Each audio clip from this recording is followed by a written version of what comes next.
Welcome back to our last installment of this month's topic, which is motivating women. And I just apologise for my voice. I'm on the tail end of the flu. Um, and this, luckily, is quite a short session because it's a very, very simple tip, and that is to listen.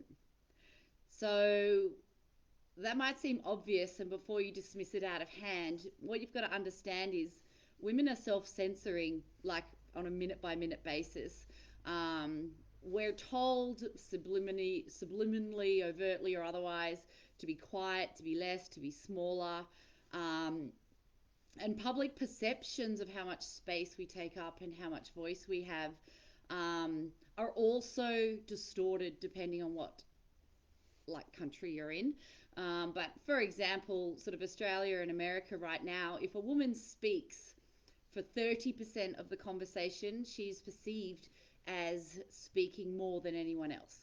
So if we're going to empower and motivate our female clients, we have to let them speak, more than half the session in a way that encourages their voice and that takes what they say seriously, because right now most of our societies are not allowing us this. Okay, so I think I don't need to explain how motivating that is when you say a word and have something to say and someone and just listens.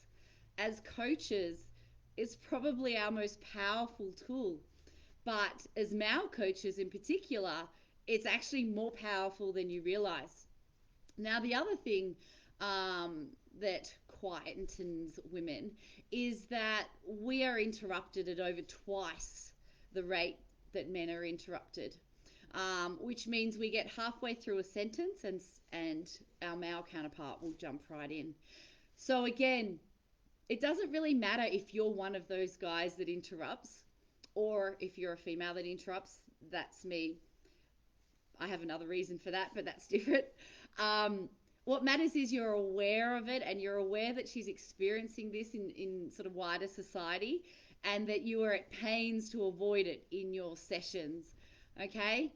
And this means she doesn't have to self censor with you. This means her confidence is built as her ideas and her voice is heard and listened to and not interrupted, and she's allowed to finish her sentences.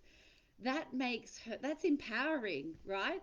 um, so this means what it looks like is asking open-ended questions.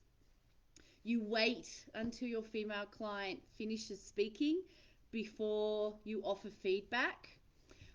If you can do the whole active listening thing where you repeat what she says back but in a different way, even better.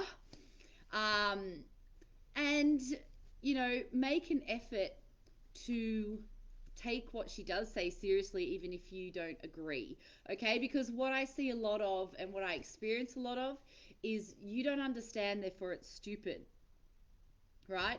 So because my experience is different to someone else's experience, they think my experience is stupid because they don't understand it. But we kind of need to come from a different place now. We need to come from a place where I don't understand. What questions can I ask to understand better, right? So my last tip, if you want to motivate your female clients, you got to listen and listen hard and listen deliberately and with intent. I will see you all next week. I'm going to go lie down.